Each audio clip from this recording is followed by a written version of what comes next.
Hello বন্ধুরা, কেমন আছো? আশা করি তোমরা সকলে ভালো আছো। আমিও ভালো আছি। থাম্বনেল দেখে অবশ্যই তোমরা বুঝে গেছো আজকে কি ভিডিও নিয়ে চলে এসেছি। তো আজকে আমি প্রথমবার বিরিয়ানি করতে চলেছি। তো তোমরা দেখতেই পাচ্ছ বিরিয়ানির মাংসের মধ্যে আমি সব কিছু মিশিয়ে রেখেছি। আদা বাটা, রসুন বাটা, জিরে বাটা, টমেটো বাটা, এরপরে আমি একটু কেওড়া জল, আতপ আর গোলাপ জল দিয়ে মাখিয়ে রেখে দিলাম। এরপরে দেখো বন্ধুরা, আমি বাসমতি চাল নিয়ে নিয়েছি। বাসমতি চাল ধুয়ে ভালো করে রেখে দিলাম।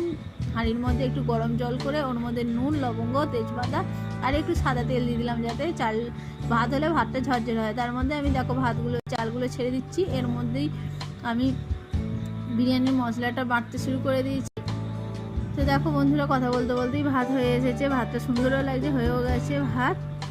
তো তোমাদেরকে বলে রাখি, ভিডিওটা কেমন লাগছে অবশ্যই কমেন্ট শেয়ার করবে, অবশ্যই আমাকে বলবে কেমন হয়েছে ভিডিওটা।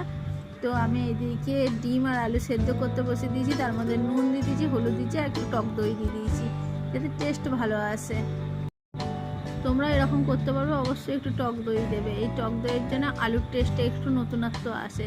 তো এরপর আমি কড়াইতে সাদা তেল দিয়ে দিয়েছি। সাদা তেল যতক্ষণ গরম হচ্ছে, তারপরে এই পেঁয়াজ কুচিনা দিয়ে দিয়েছি। পেঁয়াজ কুচিয়ে কিছুটা উঠিয়ে রেখে দিতে হবে ভালো করে ভাজার পরে। তো বন্ধুরা, আজকে আমি খুব নার্ভাসে রান্না করছি, কেন প্রথমবারই রান্নাটা করছি। দেখো পেঁয়াজগুলো একটু লাল লাল হয়ে এসেছে, ওর মধ্যে আমি নুন দিয়ে দিচ্ছি। আর হ্যাঁ, একটু পেঁয়াজের মধ্যে একটু চিনি দিয়ে দেবে। দেখো ডিম আর আলুও সেদ্ধ হয়ে এসেছে।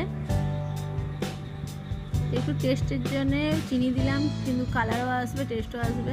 তো পেঁয়াজগুলো একটু দেখো ভাজা ভাজা হয়ে গেছে।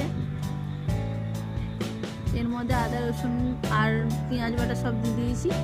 এরপরে ভালো করে কষাতে হবে। কষিয়ে যখন একটু তেল বেরিয়ে আসবে, তখনই ওর মধ্যে চিকেনগুলো দিয়ে দিতে হবে। তো দেখো বন্ধু, মাখানা চিকেনগুলো দিয়ে দিয়েছি। এরপরে আমাকে একটু নাড়াতে হবে। নাড়াবার পরে এর মধ্যে জল দিতে হবে না। এর মধ্যে কি বলো তো, জল বেরিয়ে আসবে, ওই জলের মধ্যে সেদ্ধ হয়ে যাবে। যা গরম, এখন গরমের মধ্যে রান্না প্রচণ্ড কঠিন ব্যাপার। তো বন্ধুরা, আজকে বলে রাখি, আজকে রান্নাটা কিন্তু আমি নিজের হাতে করেছি। নিজের হাতে রান্না তো সত্যি করে কঠিন ব্যাপার, তারপরে স্বাদটাও খুব ভালো লাগে। তো দেখো আমি আস্তে আস্তে আলুগুলো দিয়ে দিয়েছি।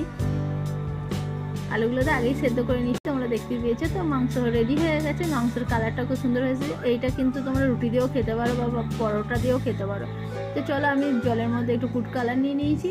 এরপরে ভাতগুলো ভালো করে হাঁড়ির মধ্যে সাজিয়ে নিচ্ছি। দেখতেও খুব সুন্দর লাগছে রেসিপিটা, জানো তো। আমারও খুব ভালো লাগছে, আশা করি ভালোই হবে। তো দেখো ফুড কালার দিয়ে দিয়েছি ভাতের মধ্যে। তারপর বিরিয়ানি একটু মশলা দিয়ে দিচ্ছি, আর পেঁয়াজ ভাজা রেখে দিয়েছিলাম সেগুলো একটু দিয়ে দিচ্ছি। এর মধ্যে চিকেন আবার সাজাবো, একটা একটা করে চিকেন দিয়ে দিচ্ছি। আমি তো নতুন করছি, তাই ঠিক করে সাজাতেও পারছি না। দেখো এরপরে আস্তে আস্তে আমি কী করছি, এরপরে আবার ওপর দিয়ে ভাত দেবো। তো ভাত দেওয়ার পরে সেম জিনিস যেগুলো করেছিলাম, সেম জিনিস আবার করবো। লাস্টে আমি ঘি দিয়ে ঢাকা দিয়ে আবার বসিয়ে দেবো গরম জলের মধ্যে। দেখতে থাকো বন্ধুরা কী করে কী করছি। তোমরা ঘরে ট্রাই করে দেখতে পারো, খুব সুন্দর হয়েছে কিন্তু রেসিপিটা। দেখো এরকম করে সাজাবে।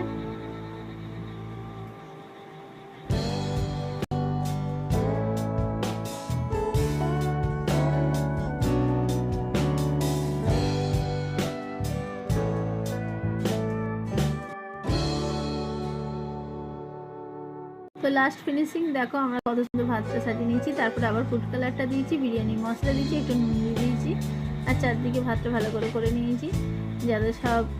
আর হ্যাঁ বন্ধুরা, বলতে ভুলে গেছি, লাস্টে আমি ঘিও দিয়েছি। ওপর দিয়ে একটু ঘি ছড়িয়ে দিলে তারপরে ভাতটা আরও সুস্বাদু আর খেতে ভালো লাগে।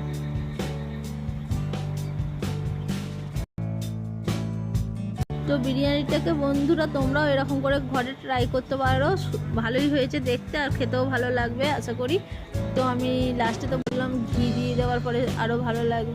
তো আমি এর মধ্যে আবার ডেচকির মধ্যে গরম জল গ্যাসে বসিয়ে ফুটছিল গরম জলটা, ওর মধ্যে হাঁড়িটা ভালো করে চাপিয়ে, দেখতে পাচ্ছ শিলনোড়াটা চাপাতে দিয়েছি যাতে ভালো লাগে। তো দেখো বিরিয়ানি রেডি হয়ে গেছে। আর বন্ধুরা, মাংসটাও খুব সুন্দর সেদ্ধ হয়েছে, আলুও সেদ্ধ হয়েছে, খুব সুন্দর লাগছে। আর ডিম সেদ্ধ তো আমি করেই রেখেছিলাম আলাদা। তো আজকে রান্নাটা খেয়েও দেখলাম খুব সুন্দর হয়েছে, ঘরে সবাই বললো ভালো হয়েছে। তোমরা অবশ্যই ট্রাই করবে, তোমাদের কেমন লাগলো বলবে। তো বন্ধুরা আবার পরের ভিডিও নিয়ে আসবো, তোমরা অবশ্যই আমার পাশে থেকো। এইভাবেই তোমাদের ভালোবাসা আমি পেতে চাই। আর যারা নতুন বন্ধু দেখছো অবশ্যই আমাকে সাবস্ক্রাইব আর লাইক করে দিয়ে একটা। তো সবাইকে টাটা, বাই বাই।